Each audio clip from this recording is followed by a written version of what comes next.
Hello students, आज हम अपने क्लास 12th जो हमारा टॉपिक है डिटर्मिनेंट उसको डिस्कस करने वाले हैं। जैसा कि हमने इसके पहले अपने जो लेक्चर किए हैं उसमें हमने आपको मैट्रिक्स तक के टॉपिक को पढ़ाया हुआ है, ठीक है। और हमने एनसीईआरटी के एक्सरसाइजेज भी सॉल्व की हैं, ठीक है।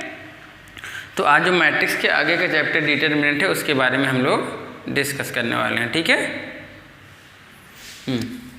तो चलिए देखते हैं। तो ये क्लास 12th का मैथ्स है जिसमें हम लोग आज पढ़ने वाले हैं डिटर्मिनेंट्स के बारे में, ठीक है। तो बच्चों ये डिटर्मिनेंट जो चैप्टर है मैट्रिक्स से काफ़ी मिलता जुलता चैप्टर है, ठीक है। तो जैसा कि हमने देखा था कि हमारे पास जो मैट्रिक्स होता है, मैट्रिक्स में हमारे उसका जो ऑर्डर होता था उसको हम लोग कुछ इस तरीके से मैट्रिक्स के अंदर हम लोग एलिमेंट्स को ऐसे दो स्क्वायर ब्रैकेट्स बनाते थे और उसके अंदर में एलिमेंट्स को लिखते थे, ठीक है। और इसमें जो नंबर ऑफ रो और नंबर ऑफ कॉलम होती थी वो अलग अलग हो सकती थी, यानी कि हमारे पास m रोज हो सकते थे और n कॉलम्स हो सकते थे, ठीक है। यानी कि number of row number of column अलग अलग हो सकते थे, ठीक है। लेकिन डिटर्मिनेंट में थोड़ा सा अलग होता है। उसमें होता क्या है कि डिटर्मिनेंट में नंबर ऑफ रो और number of column always equal होते हैं, ठीक है। जैसे हम और इसको इस तरीके से दो वर्टिकल लाइन के अंदर में इसके एलिमेंट्स लिखे जाएंगे और इसमें जो होता है नंबर ऑफ रो और number of column always equal होता है डिटर्मिनेंट के केस में बच्चों, ठीक है। जिससे इसमें अगर मान लीजिए हमारे पास m रो है तो m कॉलम ही होंगे, ठीक है। मतलब m क्रॉस m टाइप का बनेगा, जिसको अब देखिए m क्रॉस m कहने की ज़रूरत नहीं है क्योंकि डिटर्मिनेंट क्या है, अंडरस्टैंडिंग है कि इसमें नंबर ऑफ रो और नंबर ऑफ कॉलम इक्वल होते हैं। तो इसके ऑर्डर को हम m क्रॉस न हम कह के इसको क्या कहेंगे, केवल ऑर्डर m बोलेंगे। ऑर्डर ये हमने बोल दिया तो इसका मतलब क्या हो गया, ये हो गया कि जो डिटर्मिनेंट है उसमें m रो होंगे और m कॉलम होंगे, ठीक है कि नहीं। लेकिन हम इसमें मैट्रिक्स के केस में ऑर्डर m कहने से ऑर्डर उसका डिफाइंड नहीं होगा। क्यों? क्योंकि number of row number of column अलग हो सकते हैं। तो हमें ये भी बताना पड़ता है कि नंबर ऑफ रो कितने होंगे, नंबर ऑफ कॉलम कितने होंगे, ठीक है, मैट्रिक्स के केस में, ठीक है। तो ये रहा बच्चों, ठीक है। तो हम लोग आज डिटर्मिनेंट के बारे में पढ़ने वाले हैं क्योंकि हमने मैट्रिक्स पढ़ लिया है इसके पहले। तो आपको काफ़ी कुछ समझ में बहुत अच्छे से आएगा डिटर्मिनेंट, ठीक है, क्योंकि मैट्रिक्स से बहुत सारे कॉन्सेप्ट इसमें मिलते जुलते हैं, ठीक है। हाँ, तो चलो देखते हैं बच्चों, ठीक है। तो ये तो हो गया इंट्रोडक्शन थोड़ा इसका डिटर्मिनेंट का, जो कि मैट्रिक्स से रिलेट करके हमने आपको बताया, ठीक है। अब देखिए मैट्रिक्स हम लोग पढ़े थे और उसके बाद डिटर्मिनेंट पढ़ने की क्यों ज़रूरत पड़ गई बच्चों, ठीक है। जैसे मान लीजिए हमारे पास देखते हैं उसका एप्लीकेशन क्या हो सकता है। मान लो बच्चों हमारे पास कोई क्वेश्चन है 2x + 3y = 7 है और 5x - 9 = 8 है, मान लो बच्चों, ठीक है। अब इसको हमें सॉल्व करना है। तो सॉल्व करने के हमने जो क्लास 10th में बहुत सारे मेथड्स पढ़े हैं, एलिमिनेशन, सब्स्टिट्यूशन, क्रॉस मल्टीप्लिकेशन, ठीक है। उसके अलावा भी क्या होता है, इसको हम लोग सॉल्व कर सकते हैं। बहुत सारे रूल्स हैं हमारे यहाँ सॉल्व करने के। इन्वर्स मेथड है, जब भी डिटर्मिनेंट पढ़ेंगे तो उसमें पढ़ेंगे इन्वर्स मेथड है, क्रैमर रूल है। तो ये सारे रूल, क्रैमर रूल हो गए, इन्वर्स मेथड हो गए, इन सभी रूलों में हमें डिटर्मिनेंट की प्रॉपर्टी को फॉलो करना पड़ता है, ठीक है। तो ये आपको मैं एक एप्लीकेशन बता रहा हूँ कि हम लोग डिटर्मिनेंट क्यों पढ़ रहे हैं। और यहाँ पे हम देखेंगे किस इक्वेशन को सॉल्व करना, डिटर्मिनेंट रूल का यूज करते हुए इक्वेशन को सॉल्व करना सीखने वाले हैं, ठीक है। हमारी एक्सरसाइजेज इसमें डिटर्मिनेंट में एनसीईआरटी में मिलेंगी, ठीक है। तो ये तरह हम लोग डिटर्मिनेंट पढ़ते क्यों हैं। अगर जब मैं एक एप्लीकेशन की बात करूँ इसके, तो एक तो एप्लीकेशन इसका क्या है कि लीनियर इक्वेशन को सॉल्व करने में इसका यूज होता है, ठीक है। और बहुत सारी कंडीशन को फाइंड आउट करने में, न कितने सोल्यूशन हो गए, number of solution, consistent, inconsistent, ये सारी भी चीज़ें हम लोग इससे डिसाइड कर सकते हैं, ठीक है। तो ये होगा बच्चों, ठीक है। और इसके अलावा भी डिटर्मिनेंट बहुत सारी जगहों पे यूज होता है, ठीक है। लेकिन बेसिकली हम लोग यहाँ पे जो क्लास 12 में कंसर्न है वो हैं इक्वेशन को सॉल्व करने से, ठीक है। तो ये हो गया और ठीक है। तो बच्चे ये हो गया।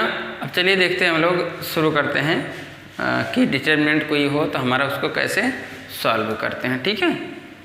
सॉल्व करने का तरीका मैं डिस्कस करने वाला हूँ, ठीक है। अब देखो बच्चों, मान लो अब और डिटरमिनेंट है तो उसके ऑर्डर भी कुछ होगा। तो सबसे पहले आपको ऑर्डर 2 से मैं स्टार्ट कर रहा हूँ बताना, ठीक है।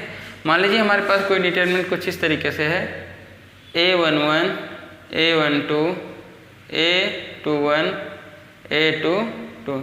इसको हमें क्या करना है बच्चों, सॉल्व करना है, ठीक है। तो कैसे सॉल्व करेंगे, क्या करते हैं हम लोग, ऐसे पहले इसको मल्टीप्लाई करते फिर माइनस करके इसको मल्टीप्लाई कर लेंगे। पहले मेन डायगोनल के एलिमेंट को मल्टीप्लाई, फिर माइनस जो हमारे सब डायगोनल है उसका मल्टीप्लाई कर देंगे, ठीक है। तो ये क्या हो जाएगा, मल्टीप्लाई होने पे आ जाएगा A11 A22 minus A21 A12 हो गया बच्चों, ठीक है। ये तो हो गया ऑर्डर 2 के डिटरमिनेंट को सॉल्व करने का तरीका हो गया, ठीक है। अब इसके बाद देखो बच्चों, हमारे पास कोई मान लो ऑर्डर 3 का डिटरमिनेंट है कुछ इस तरीके से, मान लो उसमें ऑर्डर 3 है, मतलब 3 रो होंगे, 3 कॉलम्स होंगे, ठीक है। मान लो ऐसे A11 A12 A13 A21 A22 A23 A31 A32 A3, ये हो गया बच्चों, ठीक है। अब देखिए स्टूडेंट्स, इसमें क्या है, हम लोग इसको कैसे सॉल्व करेंगे, ठीक है। इसको सॉल्व कैसे करेंगे, चलो देखते हैं इसको। तो सबसे पहले क्या करेंगे हम लोग, A11 आ गया, ठीक है, A11 आ गया। देखो सॉल्व करने में करना क्या होता है, किसी एक रो या किसी कॉलम को आप सिलेक्ट कर लो, ठीक है, उसी के करस्पॉन्डिंग सॉल्व करेंगे। चाहे आपका ये हो, कहते हैं रो, किसी भी रो को ले सकते हो, किसी भी कॉलम को ले सकते हो, जिस रो या जिस कॉलम को लो उसी के क्रॉस क्या करो, हमेशा इसको सॉल्व करो, ठीक है। तो ये होगा बच्चों, ठीक है। अब चलो देखो हम लोग क्या करते हैं, A11 हमने ले लिया, ठीक है। अब देखो A11 जिस प्लस लेंगे कि माइनस लेंगे, इसको कैसे डिसाइड करते हैं। देखो जो आपका 1 और 1 है, इनको ऐड कर लिया करो, इन पोजीशंस का सम कर लो, ठीक है। पोजीशन का सम अगर जो इवन आ रहा है तो प्लस लिखो, अदरवाइज साइन चेंज कर दो, ठीक है। अगर जो पोजीशन का सम इवन आ रहा है तो साइन जैसा का तैसा ऐसा यहाँ पे लिख दो, और पोजीशन का सम ऑड आ जाए तो साइन को चेंज कर दो, ठीक है। अब देखो जैसे हमारे पास A11 है, मैं पहली रो के करस्पॉन्डिंग इसको सॉल्व कर रहा हूँ, ठीक है। तो देखो A11 है, 1 और 1 का सम कितना होगा, 2 होगा, जो कि इवन है। तो इवन है तो A11 को जैसा का तैसा हमने लिख दिया, ठीक है। अब A11 जिस रो में है और जिस कॉलम में है उसको पूरी तरीके से रिमूव कर दो। तो A11 फर्स्ट कॉलम में है, फर्स्ट कॉलम पूरा रिमूव करो, A11 फर्स्ट रो में है, फर्स्ट रो को पूरा रिमूव करो, तो आपके पास कुछ ये बचेगा A22 A23 A32 A33। तो ऐसे क्या बचेगा बच्चों, बच जाएगा A22 A23 A32 और A33, ये बच गया, ठीक है। अब देखो अगला एलिमेंट क्या होगा, पहले रो का A12 है। अब A12 में देखो 1 और 2 को प्लस करेंगे तो आ जाएगा 3। 3 क्या है, ऑड है। अगर जो ऑड आ गया तो A12 अगर जो प्लस है तो माइनस कर देंगे, माइनस रहेगा तो प्लस कर देंगे। फिलहाल यहाँ पे A12 प्लस लिया है हमने, तो क्या हो जाएगा, माइनस हो जाएगा। क्या हो जाएगा, माइनस, क्योंकि इन दोनों का सम क्या आ गया, ऑड आ गया, ठीक है। तो हो जाएगा माइनस A12, और A12 दूसरे कॉलम में है और पहले रो में है, पूरा रिमूव कर दे तो बचेगा A21 A31 A23 A33। तो क्या आ जाएगा, A21 A23 A31 A33 आ जाएगा, ठीक है। ये हो गया बच्चों, ठीक है। अब देखो बच्चों रो का हमारा पहले रो का कौन सा एलिमेंट अभी बचा हुआ है, A13, इसके करस्पॉन्डिंग भी एक्सपेंशन अभी होगा, ठीक है। तो अगले स्टेप में देखो क्या आ जाए, 1 + 3 क्या होता है, 4। 4 क्या है, इवन नंबर है, इवन नंबर में हम साइन नहीं चेंज करते हैं, तो A13 को ऐसे ले लेंगे, ठीक है। अब देखो क्या होगा, A13 फर्स्ट रो में फर्स्ट रो को रिमूव करो और थर्ड कॉलम में थर्ड कॉलम को रिमूव करो, तो क्या बचेगा, A21 A22 A31 और A3, ये बच गया बच्चों, ठीक है। ये हो गया, ठीक है। अब चलो देखो क्या हो जाएगा, अब अभी देखो अब ये क्या हो गया, ऑर्डर 3 के डिटरमिनेंट से कन्वर्ट हो गया ऑर्डर 2 के डिटरमिनेंट में, ठीक है। ऑर्डर 2 के डिटरमिनेंट में ये कन्वर्ट हो गया, ठीक है कि नहीं। अब ऑर्डर 2 के डिटरमिनेंट को सॉल्व करने का तरीका मैंने आपको ऑलरेडी यहाँ पे बता दिया है, देखिए ये है, ठीक है। उसी तरीक़ों को यहाँ पे फॉलो करते हैं, ठीक है। तो क्या हो जाएगा, देखो हो जाएगा A11, इसको सॉल्व करेंगे तो क्या आएगा A22 A23 माइनस आ जाएगा A32 A23, ठीक है। माइनस यहाँ पे क्या आ जाएगा A12, यहाँ क्या आएगा A21 A33 माइनस A31 और A23, ठीक है, प्लस A13 आ जाएगा, ठीक है। अब इसका मल्टीप्लाई क्या होगा A21 A33 minus A31 A22, ये हो गया बच्चों, ठीक है। तो ये हमारे पास आ गया, ठीक है, इतना आ गया, ठीक है। तो ये हमने आपको ऑर्डर 3 के डिटरमिनेंट को सॉल्व करने के लिए बताया, ठीक है। अगर आपको कोई कन्फ्यूजन है इसमें तो मैं आपको दोबारा से रिवाइज कर दे रहा हूँ, आप बहुत ध्यान से देखिएगा, ठीक है। हो क्या रहा है, हम क्या कर रहे हैं, ऑर्डर 3 के डिटरमिनेंट को ऑर्डर 2 के फॉर्म में कन्वर्ट करते हैं, ठीक है, क्योंकि ऑर्डर 2 के डिटरमिनेंट को सॉल्व करना बहुत आसान होता है, ठीक है। तो हमने क्या किया, फर्स्ट रो को सिलेक्ट किया। फर्स्ट रो में क्या है A11 A12 A13, एक एक एलिमेंट को सिलेक्ट करेंगे फर्स्ट रो के, और इससे करस्पॉन्डिंग हम लोग देखते हैं क्या क्या बचता है चीज़ें। A11 लिए तो 1 + 1 2 हो गया, तो इवन के साथ जैसा का तैसा लिख दिए। अब क्या करेंगे, A11 फर्स्ट कॉलम में फर्स्ट रो में रिमूव किया तो क्या बचा A22 A23 A32 A33 हो गया, ठीक है।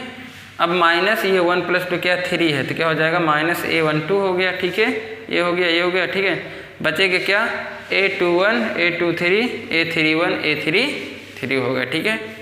प्लस क्या हो जाएगा A13, ये हो गया, इवन है तो प्लस में लिख दिया हमने, ठीक है। अब देखो क्या हो जाएगा आपका, ये हटा तो बचेगा क्या A21 A22 A31 A32, ठीक है, इतना आ गया, ठीक है। अब उसके बाद क्या करेंगे, हम लोग इसको क्रॉस मल्टीप्लाई कर लेंगे, ठीक है। A22 और A33 का मल्टीप्लाई किया, ठीक है। A22 और A33 का मल्टीप्लाई कर दिए, ठीक है। उसके बाद क्या करेंगे A32 और A23 का मल्टीप्लाई कर दिया, ठीक है। अब उसके बाद A21 A33 का मल्टीप्लाई किए, A31 A23 का मल्टीप्लाई किए, सिमिलरली इसका और इसका मल्टीप्लाई कर दिए, ठीक है। ये हो गया, ठीक है बच्चों, इतना आ गया, ठीक है। तो इस तरीके से मैंने आपको डिटरमिनेंट में ऑर्डर 2 और ऑर्डर 3 के डिटरमिनेंट को सॉल्व करने का तरीका बता दिया। तो स्टूडेंट्स इस तरीके से मैंने यहाँ पे डिस्कशन किया। चलिए अब हम आगे की तरफ बढ़ते हैं स्टूडेंट्स, ठीक है। मैं क्या करता हूँ, अब आपको एक एग्जाम्पल लेकर के आपको यहाँ पे मैं आपको समझाऊंगा कि एक सेकंड ऑर्डर के मैट्रिक्स का आंसर क्या आएगा और एक थर्ड ऑर्डर के मैट्रिक्स का आंसर क्या आएगा, ठीक है। हाँ,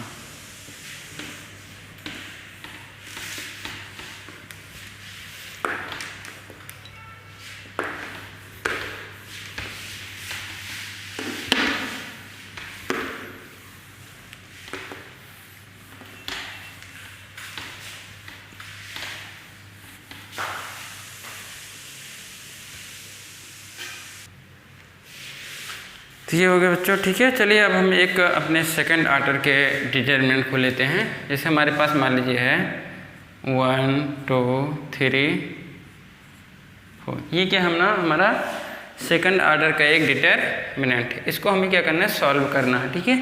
तो देखो क्या हो जाएगा बच्चों, सेकंड ऑर्डर का है तो ऐसे इसका मल्टीप्लाई कर दो, 1 और 4 का मल्टीप्लाई कर दो, 1 × 4 हो गया, ठीक है। माइनस 3 और 2 का मल्टीप्लाई करो, ठीक है। तो क्या हो गया 4 - 6, तो क्या आ जाएगा बच्चों -2 आ गया, ठीक है। ये तो ऑर्डर 2 के मैट्रिक्स का हो गया। अब हम एक क्वेश्चन लेते हैं ऑर्डर 3 का, ठीक है। ऑर्डर 3 का देखो क्या हो जाएगा, ऑर्डर 3 में ले लेते हैं हम लोग -5 1 2 7 -2 3 और 9 2 -5, ठीक है। इस तरीके से मैंने लिख लिया यहाँ पे, ठीक है। अब हमें इसको सॉल्व करके देखना है बच्चों, ठीक है। तो देखो क्या हो जाएगा, हम किसी रो या किसी कॉलम को सिलेक्ट कर ले सकते हैं, ठीक है, उसमें कोई दिक्कत नहीं है, ठीक है। देखो हम पहले रो को ही सिलेक्ट कर लेंगे। किसको सिलेक्ट कर रहे हैं? फर्स्ट रो को ही सिलेक्ट कर रहे हैं। तो फर्स्ट रो से पहला एलिमेंट क्या सिलेक्ट होगा? -5।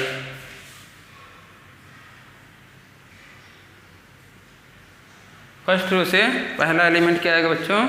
-5 आएगा। तो -5 लिख लिया यहाँ पे, ठीक है। अब ये अच्छा भी तो -5 का साइन चेंज होगा कि नहीं होगा? नहीं होगा। क्यों? क्योंकि -5 फर्स्ट रो और फर्स्ट कॉलम में है, तो 1 और 1 2 होने पे साइन नहीं बदलेगा, इवन होने पे, ठीक है। तो -5 हो गया। और क्या हो गया बच्चों? ये कॉलम हटा दिए, ये रो हटा दिए, तो बचा क्या? -2 3 2 -5, ये बच गया, ठीक है। अब 1 है, देखो 1 बच्चों, 1 किस पोजीशन पे है बच्चों? फर्स्ट रो में है और सेकंड कॉलम है। तो 1 और 2 मिलके 3, तो 3 है तो इसका साइन चेंज हो जाएगा, तो +1 है तो लिखेंगे -1। अब क्या हो जाएगा? ये कॉलम हट गया और ये रो हट गया, तो क्या आ गया? 7 9 3 -5 लिख लिए, ठीक है। अब आगे क्या हो जाएगा बच्चों? 2 किस पोजीशन पे है? फर्स्ट रो में है, थर्ड कॉलम में है। तो 1 + 3 4 हो गया, तो 4 होने पे इवन होने पे साइन नहीं चेंज करेगा, ठीक है।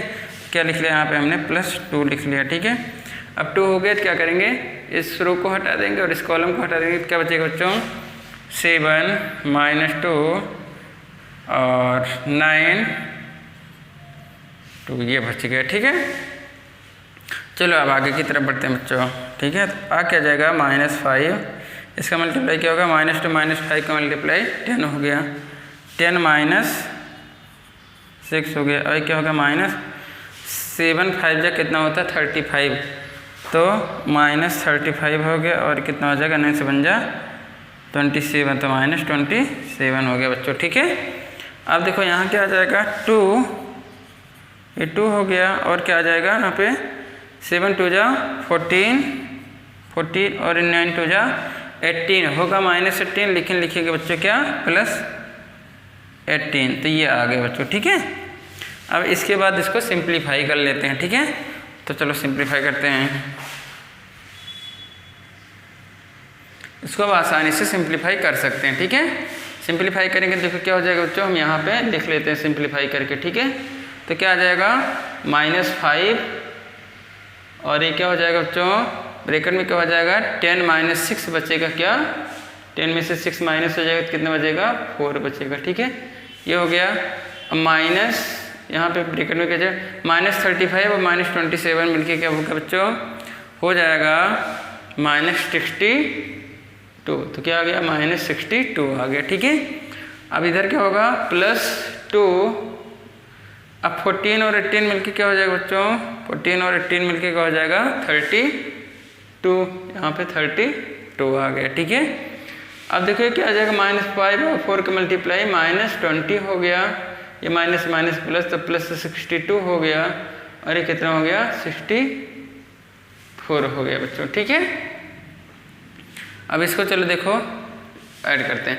62 और 64 को ऐड करेंगे तो कितना हो जाएगा? 124 होगा, ठीक है। 126 होगा बच्चों, ठीक है। 62 और 64 को ऐड कर लेंगे तो क्या आ जाएगा? 126 प्लस में और 20 माइनस में, तो माइनस करेंगे तब क्या आ जाएगा बच्चों? एक आ जाएगा 106 है, ठीक है। 106 इसका आंसर आ गया, ठीक है। तो ये मुझे विश्वास है कि आपको ये ऑर्डर 3 के डिटरमिनेंट को सॉल्व करना बहुत आसानी से आ गया होगा, ठीक है। क्योंकि हमने एक स्टेप को यहाँ पे डिस्कस किया, ठीक है। आपको कोई प्रॉब्लम नहीं होनी चाहिए, ठीक है।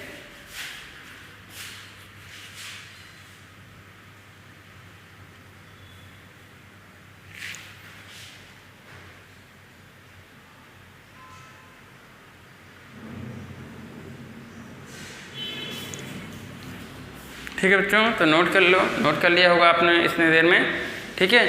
अब आगे हम बढ़ते हैं, ठीक है, अपने अगले डिस्कशन की तरफ। तो अब मैं ये सोच रहा हूँ बच्चों कि आप लोगों को जो NCERT एक्सरसाइज है वहाँ से मैं सॉल्व कराना शुरू करता हूँ आप लोगों को, ठीक है। हाँ तो चलिए ठीक है, शुरू करते हैं, ठीक है। तो बच्चों अब हम चलेंगे अपने एक्सरसाइज जो कि NCERT से हम सेलेक्ट कर लें। तो चलिए हम लोग NCERT की बुक को ओपन करते हैं।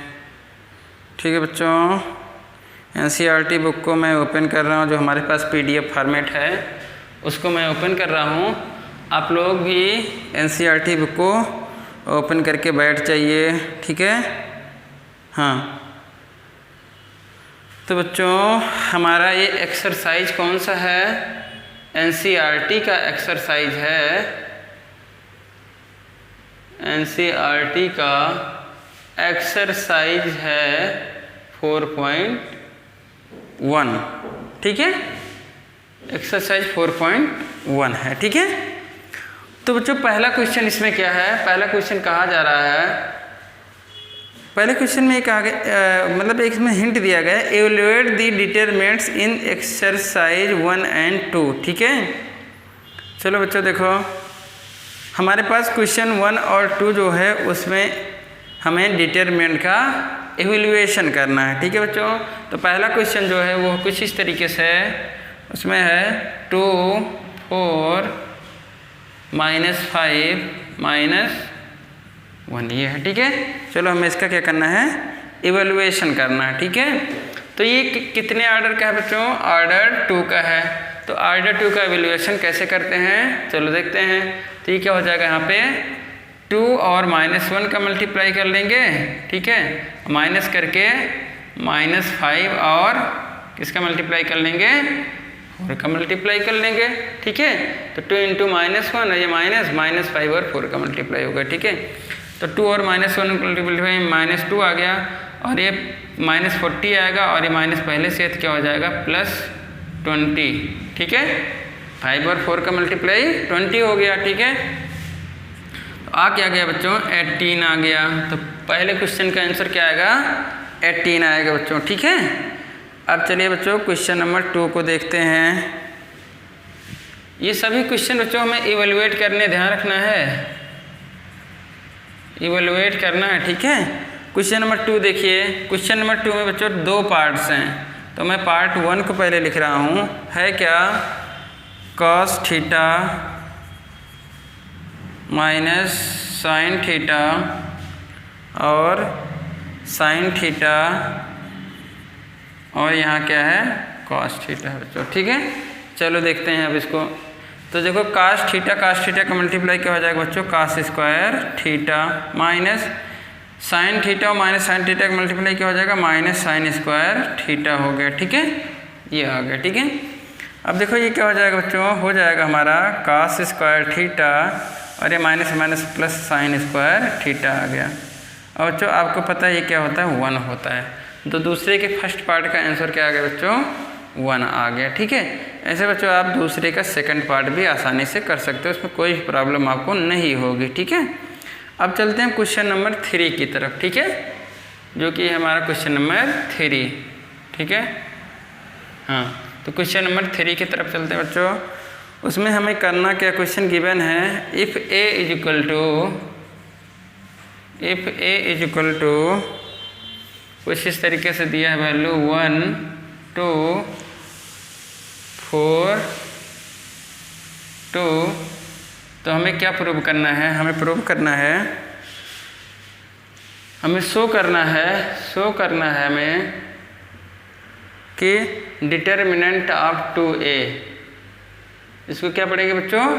Determinant of 2a is equal to 4 × determinant of, यही प्रूव करना है बच्चों। ठीक है, मतलब हम एक बार LHS कैलकुलेट करेंगे, एक बार RHS, दोनों को इक्वल दिखा देंगे। ठीक है, तो चलो बच्चों हमें LHS में क्या ज़रूरत है? 2a की, लेकिन हमें क्वेश्चन में क्या गिवन है? केवल a गिवन है।